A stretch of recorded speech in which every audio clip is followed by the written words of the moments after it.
kami hormati pula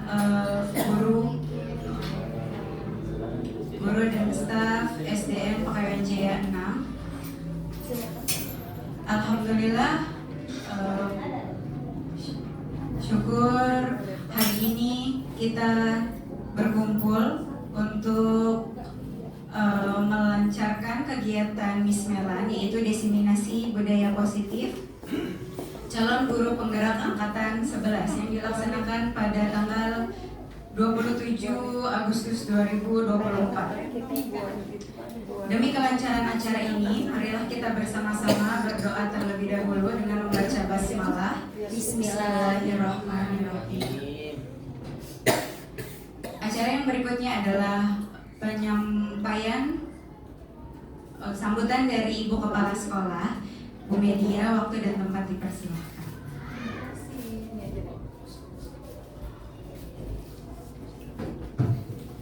Assalamualaikum warahmatullahi wabarakatuh. Waalaikumsalam warahmatullahi wabarakatuh. Yang terhormat keluarga besar saya, keluarga SDN Pekayon Jaya, baik dari guru, TU, operator, penjaga SDN Pekayon Jaya. Puji dan syukur mari kita panjatkan kehadirat Allah Subhanahu wa Ta'ala, karena hari ini kita masih diberikan nikmat sehat untuk bisa melaksanakan aktivitas kita sehari-hari dan bisa berkumpul di ruangan ini. Karena tanpa izin dari Allah Subhanahu wa Ta'ala kita tidak mungkin bisa berkumpul bersama di ruangan ini. Bapak dan Ibu semuanya, saya ucapkan banyak terima kasih sebelumnya atas kesediaannya berkumpul di sini. Kita bersama-sama, mungkin roundanya rada panjang ya, hari ini bisa sampai jam 12 lewat. Ada 3 kegiatan hari ini. Yang pertama adalah diseminasi, PJAS, dan Litnom. Untuk kegiatan diseminasi budaya positif SDN Pekayon Jaya 6 yang nanti akan dibawakan ada sama Bu Melani ya. Ini dilaksanakan sebagai salah satu bukti dukung ya Bu Melani, sebagai anggota atau calon guru penggerak. Nah, ini Bu Melani ini kan angkatan 11 ya. Angkatan ke-12 sudah mulai dibuka. Tapi sudah ada beberapa rounder yang bilang sudah mulai dibuka, saya juga belum lihat. Kemarin Bu Idar bilang melihat esainya lumayan 1000, saya bilang baru 1000, 2000 juga ayo. Kita seorang guru cuma bikin esai 1000 doang mah lah. Saya berharap teman-teman di sini bisa mengikuti jejak Pak Dandi, bisa mengikuti jejak Bu Melan, bisa mengikuti CGP yang berikutnya yaitu CGP angkatan ke-12. Karena percaya atau tidak, apabila Bapak Ibu mengikuti CGP, nanti langkahnya untuk PPG yang belum dapat panggilan PPG akan lebih dipermudah. Di sini banyak guru-guru muda. Jangan bilang ribet, jangan bilang repot, jangan bilang nanti bla bla bla. Jangan membuat mindset belum apa-apa udah takut duluan. Karena kalau mindset kita sudah takut duluan, nanti akan lebih sulit lagi kesananya.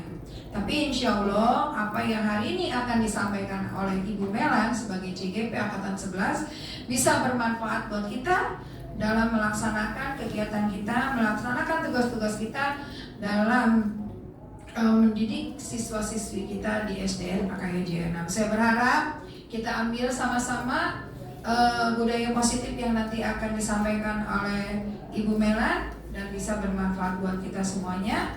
Saya tutup dengan wassalamualaikum warahmatullahi wabarakatuh. Waalaikumsalam warahmatullahi wabarakatuh. Bu Bila, mohon izin berdiri ya. Gak apa-apa.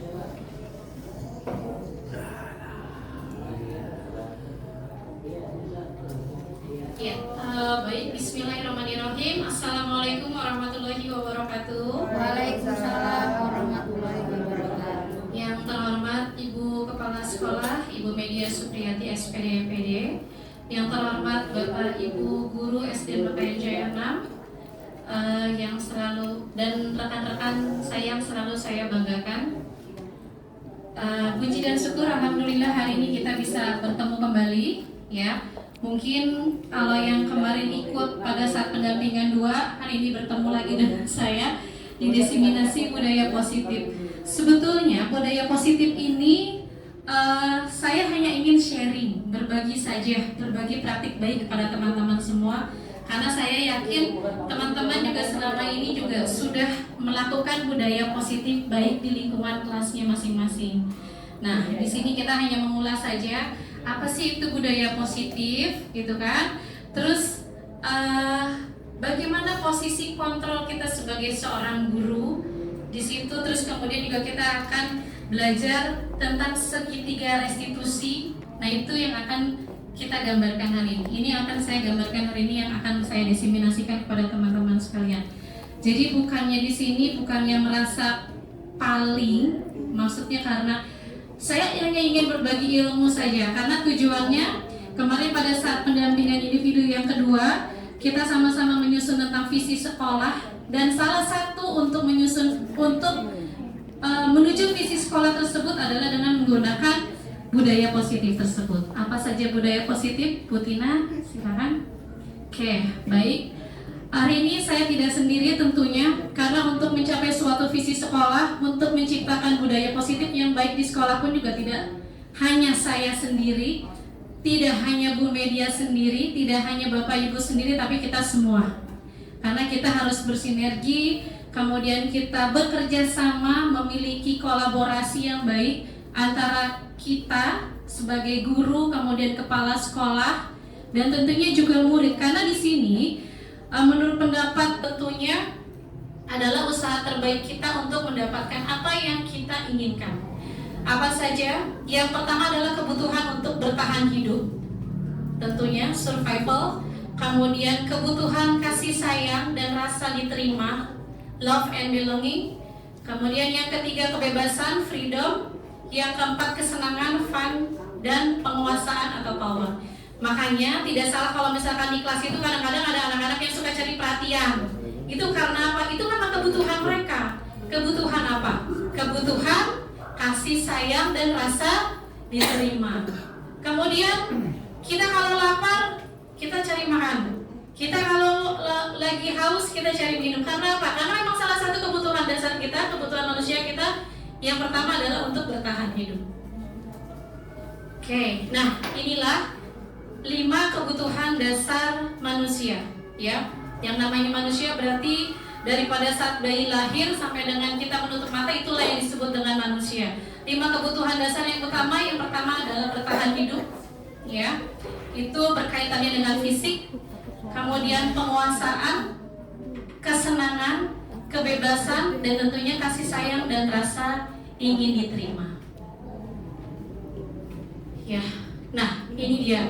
Kebutuhan bertahan hidup, jadi kebutuhan yang bersifat fisiologis, ya, jadi bersifat fisik. Kemudian yang kedua, kasih sayang dan rasa diterima, kebutuhan secara psikologis, ya. Saya yakin Bapak Ibu juga semuanya juga butuh untuk dikasih, untuk disayangkan, pasti. Ingin diterima kan? Juga pasti. Kalau misalkan Bapak Ibu memiliki keinginan untuk diterima, kehadirannya di depan anak-anak di kelas, tentunya juga Bapak Ibu guru juga semuanya juga harus bisa menerima keadaan murid-murid kita di kelas, ya. Kemudian yang ketiga, menerima kebutuhan atas pengakuan dan kemampuan. Saya yakin di sini Bapak Ibu semuanya juga punya kemampuan yang berlebih. Karena sama seperti murid-murid kita di kelas, setiap murid memiliki keunikan dan karakteristik masing-masing. Dan mereka juga punya keunikannya sendiri, punya kelebihannya masing-masing. Saya juga yakin Bapak Ibu di sini juga semuanya memiliki kemampuan, punya karakter yang kuat. Tetapi bagaimana cara kita untuk mengasah semua karakter tersebut? Itulah yang menjadi tugas kita. Yang keempat, kebebasan, kebutuhan akan memilih. Jadi kebutuhan untuk bebas adalah kebutuhan untuk kemandirian. Kita memberikan otonomi selebihnya kepada anak-anak murid kita di kelas, dan kita bisa agar mereka bisa mengendalikan sendiri arah hidup mereka. Kemudian yang kelima, kesenangan. Kebutuhan akan kesenangan adalah kebutuhan untuk mencari kesenangan, bermain dan tertawa. Inilah 5 kebutuhan sebagai manusia. Ya.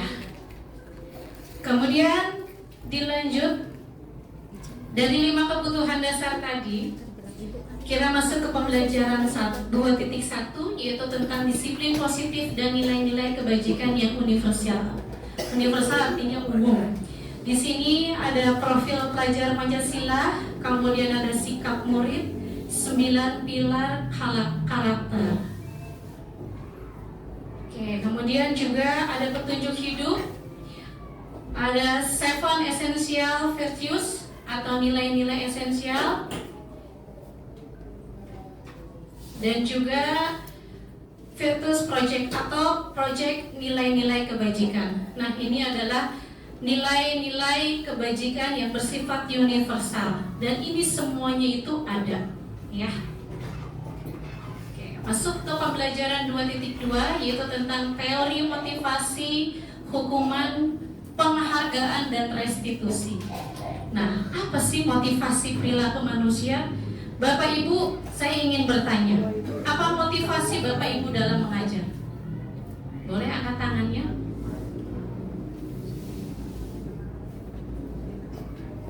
Ayo, apa motivasi Bapak Ibu dalam mengajar? Apakah hanya untuk menyalurkan hobi? Ada yang ingin angkat tangan? Silakan, kita sharing saja. Motivasinya apa? Ayo. Motivasinya ingin, boleh Bu Fani, apa motivasinya?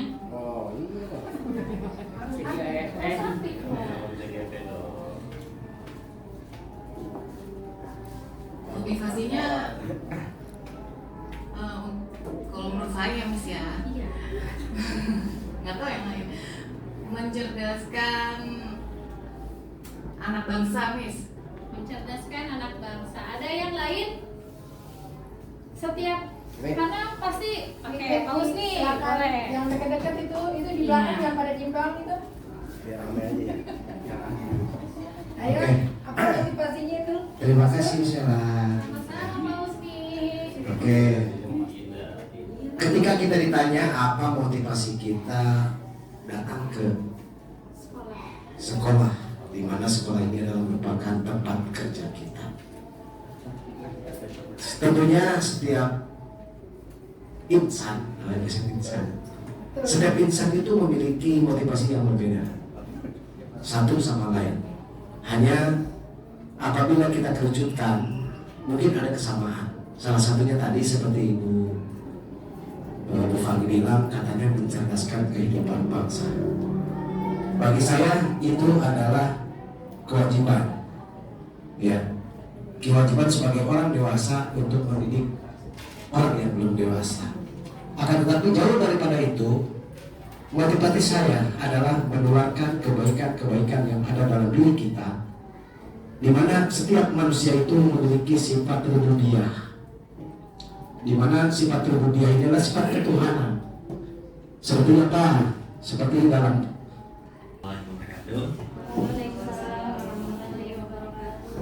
Ya, baik.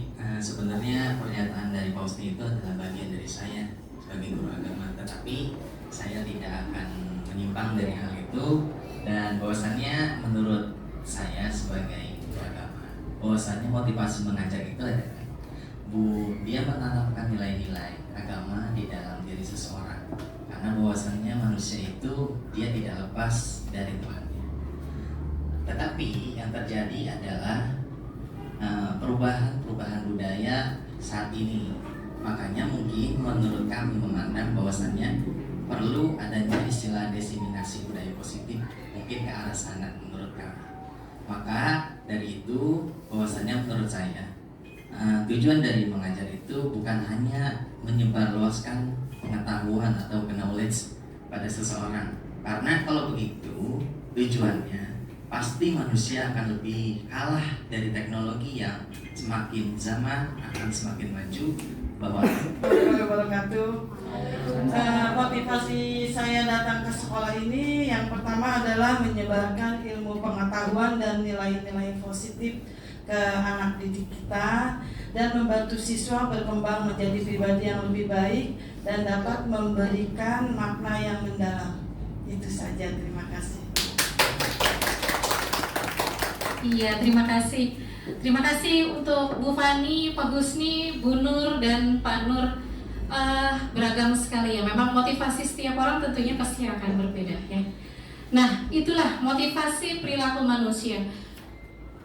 Untuk menghindari ketidaknyamanan atau hukuman, untuk mendapatkan imbalan atau penghargaan dari orang lain, dan yang ketiga untuk menjadi orang yang mereka inginkan dan menghargai diri sendiri dengan nilai-nilai yang mereka percaya. Itulah kenapa tujuannya kita harus memiliki motivasi dalam berperilaku. Kita tentunya harus ada motivasinya untuk berperilaku. Tentunya seperti yang tadi sudah diarahkan oleh Pak Nur, berperilaku untuk arah dan nilai yang positif. Oke, kemudian di sini ada pengertian hukuman dan penghargaan. Hukuman, konsekuensi, dan restitusi.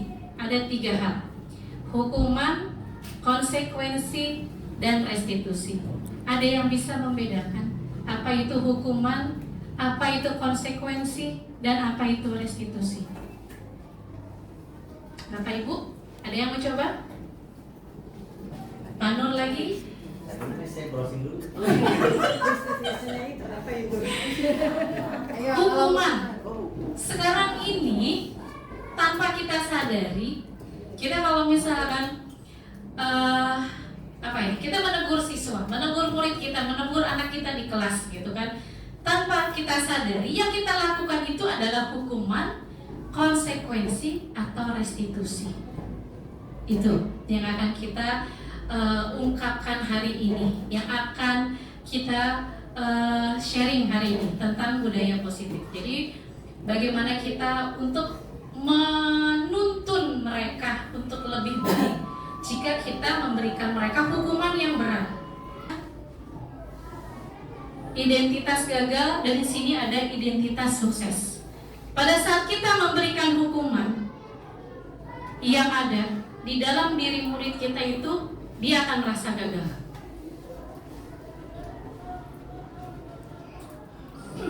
Tapi kalau dengan kita ke arah ke disiplin, dengan memberikan konsekuensi dan restitusi, dia akan menganggap bahwa dirinya, oh ya, saya sudah sukses, saya bisa merubah yang tadinya salah menjadi yang benar. Seperti itu. Karena pada dasarnya hukuman itu, hukuman yang kita berikan kepada murid itu, kalau kita tanya sama mereka nyaman atau tidak, jawabannya pasti tidak nyaman. Sama seperti halnya kita. Kita kalau diberikan sanksi, mohon maaf ya Ibu, misalkan diberikan hukuman oleh kepala sekolah atau dengan atasan kita, apa yang kita rasakan? Nyaman atau tidak? Padahal salah satu kunci utama untuk kita datang ke sekolah, datang ke suatu tempat untuk kita bekerja, itu adalah yang pertama adalah kenyamanan. Kalau kita tidak mendapatkan nilai kenyamanan, saya yakin Bapak Ibu tidak akan mau untuk datang ke tempat itu. Betul? Betul. Sama seperti halnya kita berteman sama pasangan kita. Apa yang pertama dirasakan? Anul? Nyaman dulu. Betul nggak? Betul, Miss. Iya. Nyaman dulu, Miss. Nyaman dulu. Rasa 2. Ya. Biasanya sudah jadi satu kesatuan. Oh Iya. Betul. Kalau saya belum Nyaman dari segi rasa dan keuangan. Betul. iya. Ya, udah bukan rahasia lagi. Walaupun ibaratkan kata orang nih mukanya jelek, gitu kan? Kan kalau kita udah merasa nyaman, bagaimana lagi? Bener nggak Bu Eli? Bu Eli yang sering merasakan seperti itu. Nah, kemudian dihukum oleh penghargaan. Saya mau tanya, Bapak Ibu, ada yang pernah misalkan untuk seperti memberikan hukuman dengan cara menjanjikan hadiah? Kamu kalau misalkan tidak seperti itu, nanti Ibu akan berikan hadiah ya, atau misalkan dengan cara penghargaan. Jadi pada saat kita berulang kali menyajikan hadiah kepada anak-anak kita agar berperilaku bertanggung jawab, atau kepada seorang murid agar mempelajari sesuatu yang baru, atau kepada seorang karyawan agar melakukan pekerjaan yang berkualitas, artinya kita sedang berasumsi berasumsi mereka tidak dapat melakukannya atau mereka tidak akan memilih untuk melakukannya. Karena apa? Karena yang mereka lakukan semata-mata hanya untuk penghargaan, untuk hadiah. Nilainya tidak ada, prosesnya juga tidak ada. Karena yang mereka cari hanya untuk penghargaannya saja. Lanjut Bu Tina. Nah, inilah. Dan penghargaan tadi ada pengaruhnya dalam jangka panjang, dalam jangka pendek. Jadi intinya penghargaan itu sebetulnya tidak efektif kita lakukan. Oke, lanjut. Next. Nah, penghargaan juga akan mematikan kreativitas. Ya. Kemudian penghargaan juga malah bisa menghukum. Artinya mereka yang tidak mendapatkan penghargaan, akhirnya mereka merasa yang paling dihukum. Artinya kalau contohnya, misalkan kita memiliki peringkat di kelas, pada ada anak-anak yang ibaratkan mereka posisinya ada di bawah, mereka merasa seperti yang sedang paling dihukum. Kenapa paling dihukum? Ya karena namanya tidak ada di dalam penghargaan tersebut. Seperti itu. Maka motivasi dari diri kita secara intrinsik, kita harus memunculkan motivasi untuk mereka. Bukan motivasi dengan adanya penghargaan atau adanya hadiah tadi, tapi motivasi itu bisa muncul. Bagaimana caranya kita memunculkan motivasi dari dalam diri anak murid kita? Itulah PR-nya kita. Dengan peraturan kelas, perbedaannya di mana? Lebih nyaman mana, keyakinan kelas atau peraturan kelas? Keyakinan kelas. Mengapa lebih enak keyakinan kelas? Karena pada saat keyakinan kelas, kita tidak sendiri, tapi kita membuatnya bersama dengan anak-anak. Jadi mereka tahu apa yang harus mereka lakukan dan mereka tidak dilakukan. Keyakinan kelas sendiri juga harus dengan menggunakan kalimat yang mengarah positif. Artinya positif seperti apa? Kita hilangkan kata tidak, kita hilangkan kata jangan, kita hilangkan kata apa lagi? Enggak, tidak boleh. Kita hilangkan kata-kata tersebut. Contoh,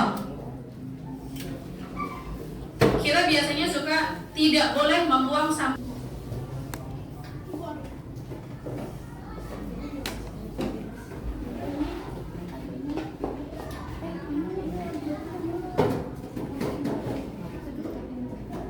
Kita sebagai apa?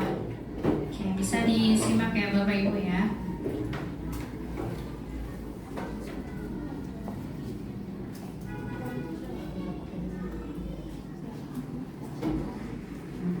Disiplin positif restitusi, salah satu program yang dikembangkan adalah 5 posisi kontrol. 5 posisi kontrol dalam restitusi adalah proses perjalanan seorang pendidik agar dapat mengenali dirinya. Pada video kali ini, kita akan membahas tentang 5 posisi kontrol yang dikembangkan oleh Diane Gossen dan contoh penerapannya.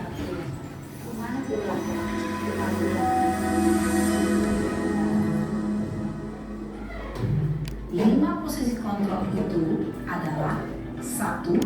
Posisi penghukum, 2. Posisi pembuat merasa bersalah, 3. Posisi teman, 4. Posisi pemantau atau monitor, dan 5. Posisi manajer. Penghukum, ya ini ceritanya ada murid yang terlambat ke sekolah 20 menit.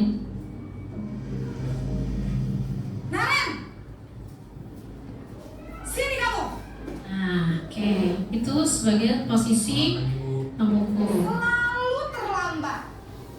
Kamu deh pasti terlambat. Ada yang suka kayak gini? Apa? Apa coba? Boleh. Alasan kamu apa lagi? Kapan sih kamu tidak terlambat? Malas sekali ya kamu jadi anak. Saya Dasar pemalas.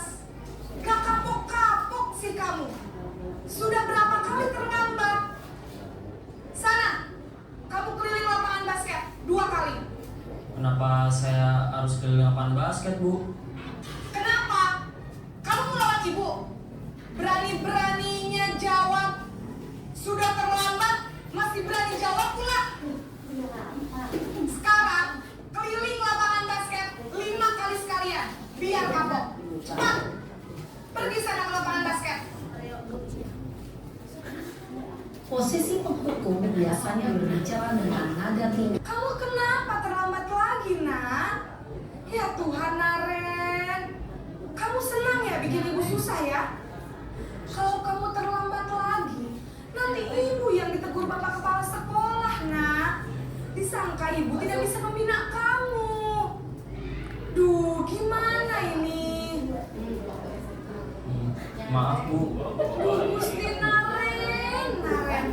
Kamu suka ya kalau ibu ditegur bapak kepala sekolah? Terus, sekarang ibu harus tulis apa ya ibu absen? Ini kamu sudah sering terlambat loh. Ibu harus apa coba? Oh ini video dia lagi muda. Maaf, Videonya banyak. Ya sudah, lain kali jangan bikin ibu susah lagi ya nak ya. Akan apa lagi kalau kamu begini terus?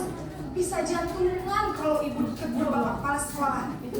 Sana cepat ke kelas. Maaf ya, Bu. Maaf sekali. Posisi pembuat rasa bersalah berbicara dengan nada tenang, cenderung lembut. Namun kata-kata yang diutarakan membuat murid. Jadi dia walaupun melembut, tenang, tapi kata-katanya dalam, ya menyalahkan murid. Merasa tidak berharga. Jadi dan anak tersebut bisa merasa tidak berharga dan merasa bersalah. Posisi pembuat rasa bersalah, murid akan menganggap dirinya yang bersalah dan ia akan menyimpan emosi negatif tersebut di dalam dirinya. Sebagai pembuat rasa bersalah. Tapi untuk menunjukkan identitas yang baik atau identitas yang sukses itu ada 3, ada 2, yaitu sebagai teman dan pemantau, dan sebagai yang terakhir adalah sebagai seorang manajer. Kontrolnya, kalau seorang manajer itu kita memunculkan juga motivasi dari dalam diri siswanya. Lanjut. Nah, yang terakhir pembelajaran tentang restitusi atau segitiga restitusi. Nah, ini dari teori kontrol tadi kita lanjut ke sini. Jadi kita pada saat menegur siswa juga kita harus tanyakan dulu, ada 3 yang harus kita lakukan langkah-langkahnya. Yang pertama adalah menstabilkan identitasnya, kemudian kita memvalidasi tindakan yang salah, dan kemudian kita menanyakan keyakinan. Kembali lagi kepada posisi kontrol tadi, kita sebagai seorang manajer, ya. Nah, kita menstabilkan identitas. Apa yang harus kita katakan kepada mereka? Yang kita katakan dengan kalimat-kalimat berikut ini. Berbuat salah itu tidak apa-apa. Tidak ada manusia yang sempurna. Saya juga pernah melakukan kesalahan seperti itu. Munculkan, ya. Ada kalimatnya seperti, padahal kamu bisa melakukan yang lebih buruk dari ini ya. Kamu pasti punya alasan mengapa melakukan hal itu. Kamu patut bangga pada dirimu sendiri karena kamu telah melindungi sesuatu yang penting buatmu. Kamu boleh mempertahankan sikap itu, tapi kamu harus menambahkan sikap yang baru. Yang ketiga adalah menanyakan keyakinan. Kembali lagi, setelah itu kita menanyakan keyakinan kepada mereka. Apa nilai yang dipercaya? Nilai-nilai umum apa yang telah disepakati? Kemudian apa bayangan kita tentang kelas yang ideal? Dan kita tanyakan kepada mereka, kamu ingin menjadi orang seperti apa? Nah, jadi intinya pada saat kita menanamkan budaya positif kepada murid-murid kita di kelas, salah satunya adalah dengan bagaimana cara kita bukan menghukum lagi sekarang kalimatnya, tapi kita memberikan keyakinan bagi mereka bahwa apa yang mereka lakukan itu adalah sebuah proses belajar. Karena pada dasarnya manusia itu tidak lepas dari yang namanya kesalahan. Intinya di situ. Kita sebagai guru harus bisa menjadi seperti seperti setengah malaikat. Ada pepatah seperti itu. Guru harus seperti setengahnya malaikat. Betul nggak Pak Nur? Ya Bu, betul. Betul aja. Karena apa ya? Karena kita dalam memberikan seperti halnya tadi kepada murid kita apa yang harus kita tanamkan dalam budaya positif tadi. Ya, baik Bapak Ibu, akhirnya burung Nuri terbang tinggi. Singgah sebentar di ranting yang penting sari. Terima kasih atas waktu dan hati. Semoga ilmu ini bisa bermanfaat abadi. Mohon maaf lahir dan batin apabila ada kesalahan. Saya mohon diri. Wabillahi taufiq wal hidayah. Wassalamualaikum warahmatullahi wabarakatuh.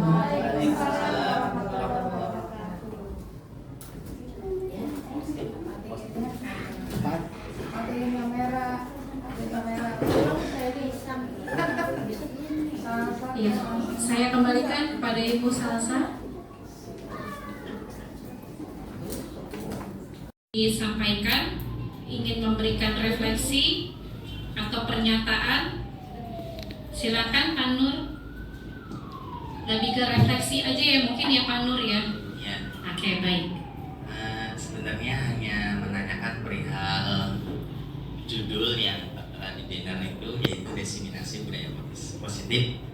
Yang saya ingin tanyakan adalah biasanya bahasa diseminasi itu kan dipakai di suatu organisasi yang mana maknanya tadi beberapa tadi saya baca itu bahwasannya dia menyampaikan gagasan, ide atau pendapat gitu kurang lebih. Nah yang saya ingin tanyakan bahwasannya apakah yang dimaksud oleh guru penggerak menggunakan istilah itu ke arah mana kita harus dibawa, apakah hanya menanamkan ide-ide saja, sedangkan budaya itu sebenarnya dia harus action. Nah itu yang saya tanyakan. Terima kasih.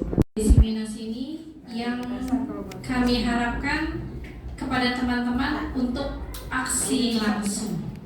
Jadi yang tadi di awal saya sudah bilang bagaimana kita bisa mencapai visi sekolah, karena yang kita lihat itu SDN Pekayon Jaya 6. Bagaimana caranya supaya SDN Pekayon Jaya 6 bisa lebih baik dengan menerapkan budaya positif yang kita lakukan, tentunya itu yang kita harapkan untuk kedepannya. Seperti itu Pak Nur. Jadi intinya ini bukan hanya aksi saya, bukan hanya aksi Pak Nur, tapi aksi kita semua untuk mewujudkan visi dari SDN Pekayon Jaya 6. Tepuk tangan dulu untuk SDN Pekayon Jaya 6. Memang ini bahasa diseminasi lagi tren, ya. Jadi setiap apa yang kita dapatkan, jadi misalkan nih, kayak kemarin Bunda Tia kan workshop literasi dan numerasi, benar Bunda?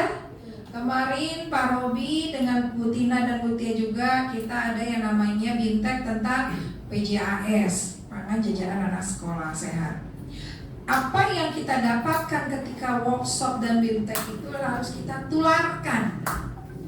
Jadi bahasa sekarang itu adalah diseminasi, bahasa kerennya sekarang. Entahlah di 2025 ada bahasa keren lain lagi, saya belum tahu. Tapi memang dalam 2023 sampai 2024 kita memang harus selalu mendiseminasikan apa yang kita dapatkan ketika kita mengikuti sebuah pelatihan atau workshop.